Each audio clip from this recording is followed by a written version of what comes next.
Bonsoir, quel contraste aujourd'hui entre le propos du pape François, Dieu et miséricorde, le titre de son livre publié dans 86 pays, et la folie de ces hommes qui tuent au nom de Dieu. Quel fossé.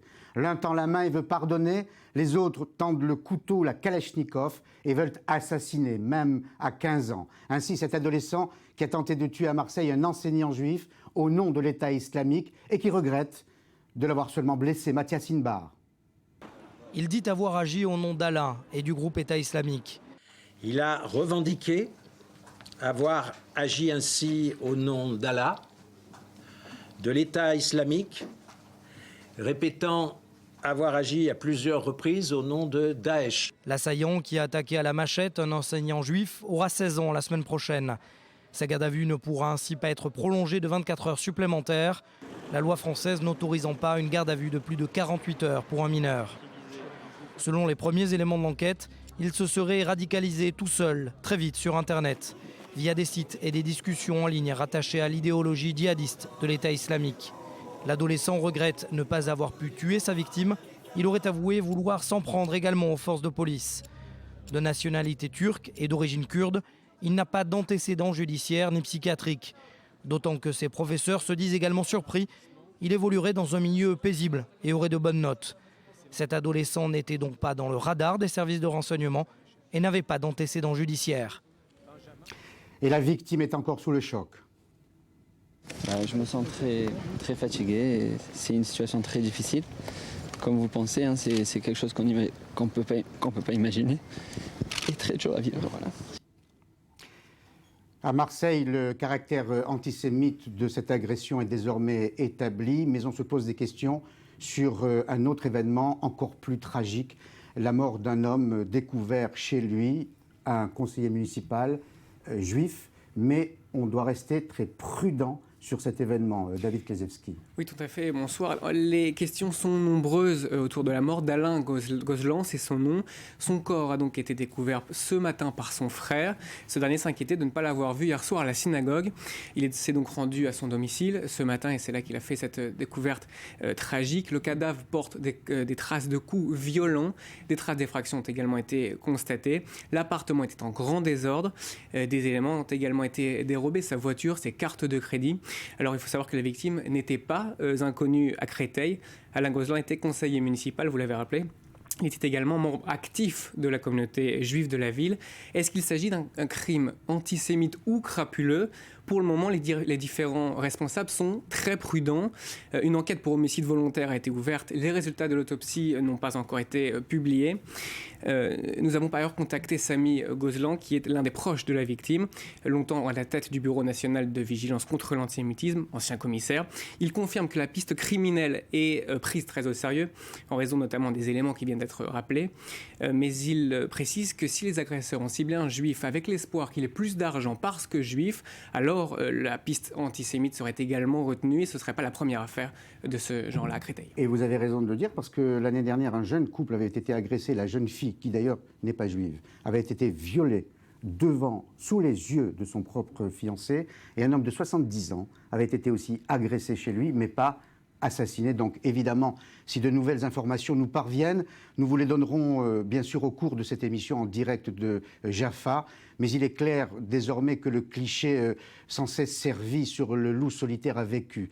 Les loups chassent d'ailleurs toujours en meute, et l'État islamique l'a si bien compris qu'il demande à ces supposés loups de se déguiser en agneaux. Il a même mis au point un mode d'emploi à leur intention. Mathias Inbar. Oui, Paul, ce manuel, traduit de l'anglais, répond au nom de ligne directrice de sûreté et de sécurité pour les Moudjahidines, les loups solitaires et les petites cellules. Et il est imagé de New York sous les flammes. Alors, plusieurs propositions. Tout d'abord, traditionnelles. L'utilisation de certains téléphones cryptés, aller en ligne sur des réseaux protégés et déceler des espions lorsque ces derniers pourraient s'infiltrer dans des petites cellules. Vous l'avez compris, cela s'agit de propositions traditionnelles, mais désormais, il y a également des mesures ou des propositions plutôt inattendues. Vous allez l'entendre, mettre de l'aftershave, utiliser du parfum avec alcool. Et c'est là que c'est intéressant parce que les musulmans, selon l'islam, ne sont pas autorisés à mettre de l'alcool et donc en utilisant un parfum non alcoolisé, il pourrait être décelé selon Daesh par les services de renseignement. Dernière mesure qui est proposée par ce manuel, se déguiser en chrétien et porter une croix, car pour Daesh, tout chrétien dans le monde porte une croix. Il est clair également que la guerre déclarée par Daesh devient multiforme. De l'attentat au couteau à la tuerie de masse, ces nouveaux fascistes utilisent tous les moyens pour semer la terreur. Ils y sont parvenus en Turquie aujourd'hui. Bilan très lourd à Istanbul à la suite d'un attentat suicide. Joseph Emmanuel. Une très violente explosion vient de retentir.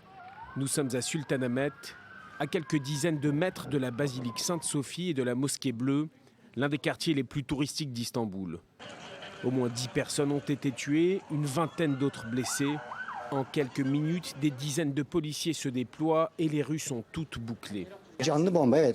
C'était le chaos. Tout le monde courait partout. Les policiers n'ont rien vu venir.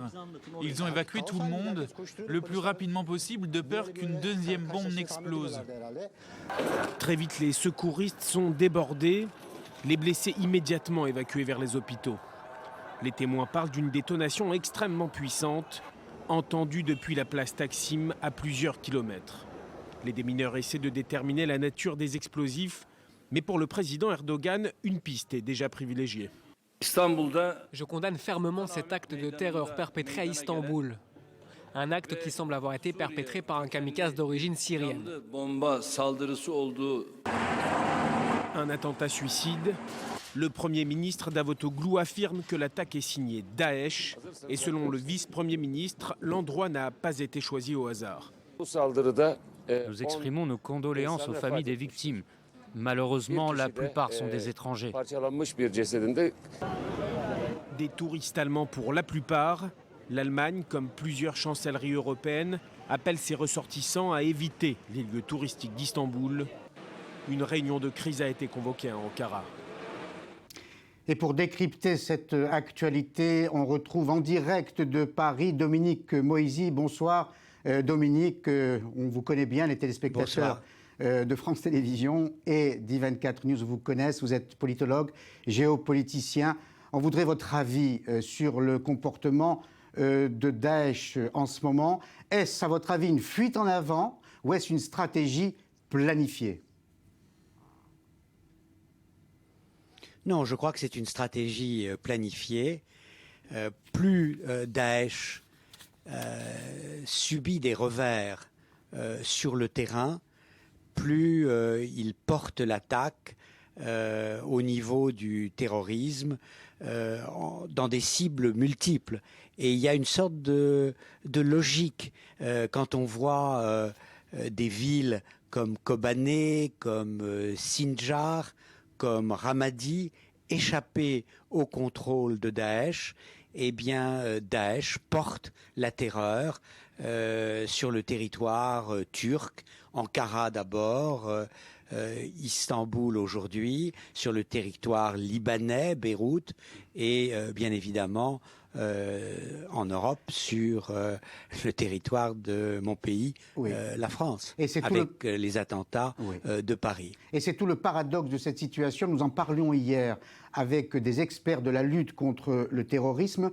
Les pays occidentaux, dont la France, sont très forts en Irak et en Syrie. Aujourd'hui, on n'a pas d'image, mais on sait qu'ils portent des coups très durs à Daesh. Mais en revanche, c'est à la fois le charme et la force de notre démocratie, mais aussi sa faiblesse. On n'arrive pas à prévenir ce terrorisme à l'intérieur de nos propres frontières.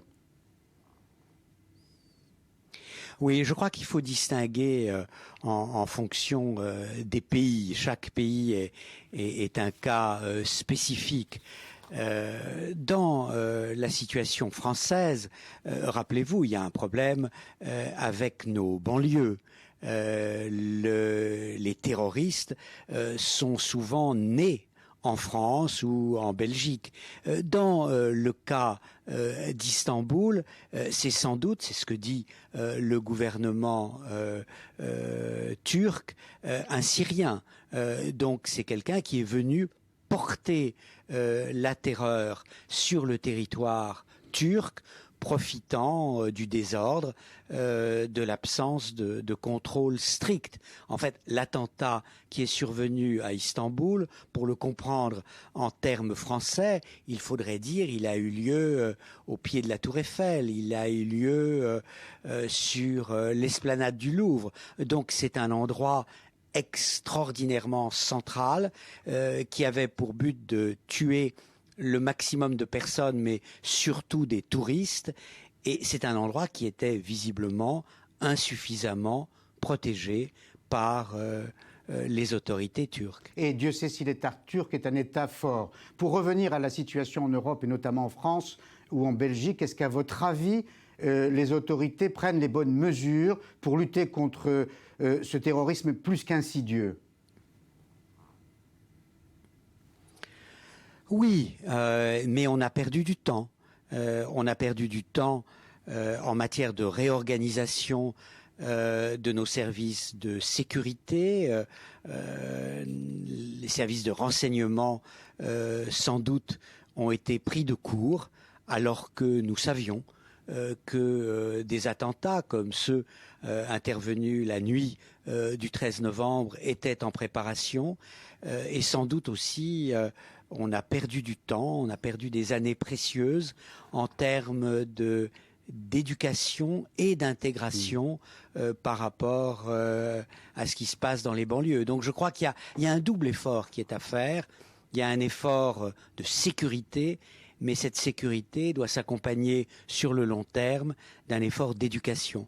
Et c'est ce mélange, le bâton et la carotte, qui fait défaut en ce moment.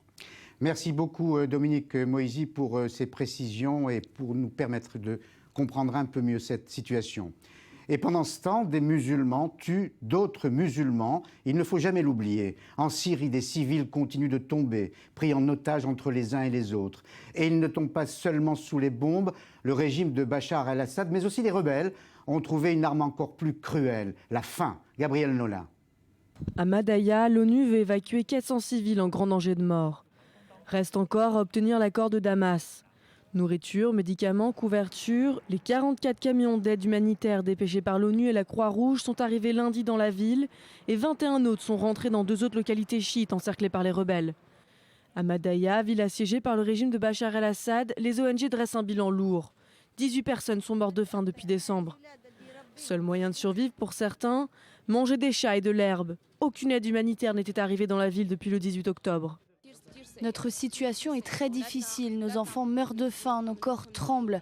Nous avons commencé à perdre conscience à cause de la faim, nous souffrons d'anémie et beaucoup de maladies. Nous n'avons pas de nourriture, même pas du pain, il n'y a pas d'eau, pas d'électricité, pas de chauffage. Nos enfants pleurent toutes les nuits, on est incapable de trouver de quoi les nourrir. Beaucoup d'habitants attendent désespérément de pouvoir partir. Je dois partir d'ici. Je dois m'occuper de mes enfants et aller voir un docteur car je suis malade. Je n'ai pas d'argent pour acheter de la nourriture. Je n'ai même pas les moyens d'acheter 1 kilo de riz. Et je dois prendre soin de mes enfants. Je n'ai pas d'autre choix que de partir. Des images d'enfants squelettiques supposés de Madaya avaient fait le tour des réseaux sociaux, indignant la communauté internationale. Suite à la pression, le régime syrien a finalement accepté de laisser entrer l'aide humanitaire, mais affirme toujours que les photos sont fausses. Le cas de Madaya n'est pas unique. En Syrie, les civils sont les premières victimes de la guerre qui dure depuis 5 ans. Selon l'ONU, 400 000 personnes au total sont coincées dans des villes assiégées par l'armée de Bachar el-Assad ou par les rebelles. Les uns et les autres renouent ainsi avec des méthodes ancestrales assiégées pour parvenir à leur fin. Cyril Amar. La tactique est vieille comme le monde, affamer les gens pour les amener à se soumettre. Ce graffiti laissé par des soldats syriens sur un mur de Madaya ne laisse aucun doute. Ajour awel rukur, prosterne-toi ou meurs de faim. La faim, arme de guerre en Syrie utilisée en premier lieu par le régime de Bachar el-Assad pour réduire à moindre perte des poches de résistance rebelles dans des zones stratégiques comme ici, à Madaya, dans les faubourgs de Damas. Mais cette arme, elle est également utilisée par les rebelles comme à Fouad ou à Kafraya, 2 villes chiites encerclées, elles, par des rebelles sunnites. Du coup, les civils syriens sont devenus, malgré eux, des pions dans ce jeu meurtrier et les otages d'un cruel marchandage, des vivres contre des avancées militaires. Il y aurait en Syrie près de 400 000 personnes souffrant de la faim dans 15 zones assiégées. Et la poudrière, terme qu'on emploie souvent à propos du Moyen-Orient, où nous nous trouvons, n'a jamais aussi bien porté son nom. Le Hamas, mouvement islamiste qui fait régner sa loi à Gaza, tente de tisser sa toile en Cisjordanie. Maxime Pérez. Une nouvelle confrontation entre Israël et le Hamas est-elle aussi proche qu'inévitable? Sur le terrain, le mouvement islamiste palestinien fait tout pour changer les règles du jeu. Il ne s'agit plus d'encourager un soulèvement en Cisjordanie, mais de transformer l'intifada des couteaux en une insurrection armée et meurtrière. Ces dernières semaines, l'armée israélienne a démantelé plusieurs cellules dormantes du Hamas dans les zones sous contrôle de l'autorité palestinienne. Des projets d'attentats suicides et d'attaques à l'arme automatique ont été déjoués. S'ils parvenaient à se concrétiser, Tsahal serait alors contraint de muscler ses opérations en Cisjordanie, au risque de provoquer un embrasement avec le Hamas. Une escalade militaire susceptible de déborder à Gaza, où le Hamas pourrait décider de briser le cessez-le-feu en vigueur depuis l'opération Bordure Protectrice en juillet et août 2014. Depuis 18 mois, le groupe islamiste n'a pas ménagé ses efforts pour se réarmer et préparer un nouveau round d'affrontement avec Israël. Selon un rapport des renseignements militaires, il serait parvenu à restaurer ces tunnels détruits par Tsahal lors de la dernière guerre. Une partie d'entre eux atteindrait le territoire israélien. Et voilà une nouvelle équation délicate à résoudre pour le gouvernement de Benyamin Netanyahou. D'un côté, dissuasion oblige, il ne peut laisser une telle menace souterraine peser à sa frontière sud. De l'autre, neutraliser ces tunnels conduirait inévitablement à une confrontation armée que ne souhaite pour l'instant ni Israël ni le Hamas. Dans ce fracas du monde que nous décrivons depuis le début de ce Paris-Jaffa, une voix se fait entendre pour inciter à la réconciliation et même au pardon. Le pape François, qui dans un livre paru aujourd'hui dans 86 pays, appelle à la miséricorde. En lettres rouges et écrit de sa propre main, le nom de Dieu est miséricorde. C'est le titre du livre du pape qui paraît ce mardi dans 84 pays. Un ouvrage d'entretien avec le vaticaniste italien Andrea Tornielli, publié dans 6 langues européennes, dont le français. Il s'agit d'une réflexion sur le pardon que Dieu accorde aux hommes. Dans le livre, le souverain pontife explique non seulement aux initiés, mais aussi aux profanes, le concept de la miséricorde. Des extraits étaient déjà disponibles avant la parution du livre, dans lesquels le pape se décrit comme un pécheur qui lui-même a besoin de miséricorde de Dieu. C'est le premier livre de Jorge Bergoglio depuis qu'il a endossé les habits de pape. Ce n'est pas pour autant sa première publication. Son encyclique, Laudato Si, paru en 2015, s'était écoulé à de nombreux exemplaires. Le nom de Dieu et miséricorde promet de connaître le même succès. Et l'on retrouve en direct de Paris ma consoeur Caroline Pigozzi. Bonsoir. Bonsoir. Heureux de vous retrouver en direct de Paris. Vous écrivez pour Paris Match et vous avez, et c'est une des raisons pour lesquelles vous êtes avec nous ce soir en direct, une relation forte, de forte proximité, en tout cas avec le pape François. Vous avez lu le livre, évidemment. Qu'avez-vous ressenti à la lecture de ce livre, oui. Caroline ? J'ai ressenti que ce pape, comme toujours, d'abord il occupe le terrain parce que c'est entre guillemets le métier d'un pape, et puis il veut rassembler, élargir, séduire non seulement les catholiques mais les chrétiens et peut-être même un public, si je peux prononcer ce mot, qui ne lui est pas forcément acquis. Et à travers ça, il parle de compassion, de pardon. Il veut être le pape qui ne passe pas sa journée à juger, mais qui surtout, comme ça, fait avancer les choses et ne pas, que les gens ne soient pas toute la journée à se dénoncer les uns les autres. Il veut vraiment changer, redessiner, je pourrais dire, la face de l'Église catholique. Alors, il continue de marquer sa différence, mais je ne sais pas si vous avez suivi le début de ce journal et de cette émission, mais évidemment, vous êtes au courant de notre actualité. Dans le paysage géopolitique actuel, ce ton-là, ce propos-là peut paraître presque anachronique. Est-ce qu'aujourd'hui, on peut tout pardonner, Caroline ? Peut-être pas, mais si vous voulez, le pape, c'est un ambassadeur de la paix. Lui ne peut pas inciter les gens à se battre, à la haine. C'est pas son rôle. Après ça, chacun avec son âme et conscience dans son propre pays, avec le paysage politique de la nation dans laquelle il vit gère les choses, et avec son cœur, avec sa conscience, mais son rôle à lui, c'est de se battre pour la paix internationale. Et je le disais au début de cette émission, quel contraste entre ces deux images que l'on donne de Dieu aujourd'hui. D'un côté, le pape François, qui appelle à la miséricorde et qui dit « Dieu est un Dieu de miséricorde », c'est-à-dire d'humilité, de compassion et de pardon. Et d'autres, les islamistes, qui disent tout autre chose de Dieu. Comment expliquez-vous un tel fossé entre, au fond, deux religions monothéistes ? Oui, mais bon, je vous le répète, ce pape, il est pacifiste. Et s'il exaltait à la guerre, s'il poussait à la guerre, s'il poussait au combat, on trouverait ça tout à fait anormal. Il faut qu'il y ait comme ça au milieu une sorte de médiateur de paix, d'homme qui, justement, il dit, moi, j'essaye de ne pas juger, je prône la paix. Je crois que c'est vraiment son rôle. Autrement, il sort tout à fait de son... J'ose pas dire son métier de pape, mais il sort de sa fonction. Pour autant, on assiste, qu'on le veuille ou pas. Je suis pas là pour le défendre. Non, mais je ne suis pas là non plus pour attaquer. Non.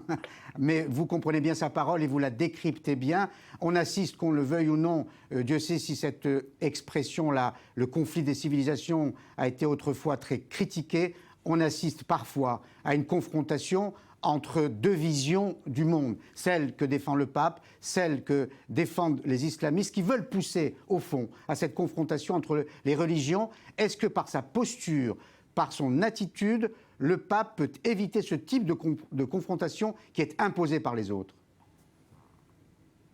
Écoutez, ce que je peux dire, c'est qu'en Afrique, je l'ai accompagné en Afrique et c'était absolument impressionnant de le voir dans les quartiers musulmans, quand on était à Nairobi, quand on était en République centrafricaine, et je crois qu'il imposait le respect, je crois qu'il y avait une émotion extraordinaire. Après ça, bon, est-ce que c'est sur le long terme? C'est difficile à dire, mais ce qui est sûr, c'est que quand il passe quelque part, les gens qui sont là ne sont pas indifférents.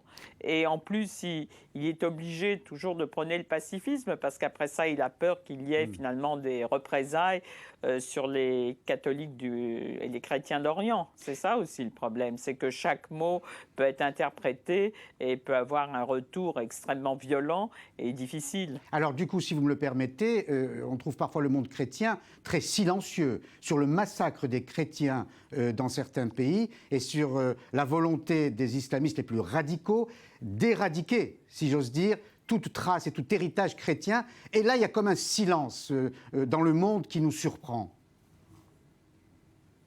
Oui, absolument, mais si vous voulez, je vous dis, il y a quand même, là encore, c'est pas que je vais me faire l'avocate du pape, c'est pas mon rôle, et je suis pas une religieuse non plus, mais je crois que c'est compliqué de mesurer à chaque fois qu'on dit quelque chose, il y a des représailles, et et comme aussi le pape est un homme autoritaire, il n'y a qu'une parole, elle doit sans doute sortir du Vatican, et si chacun dans son coin dit quelque chose, fait des déclarations, ça crée une sorte de cacophonie que le pape ne veut pas.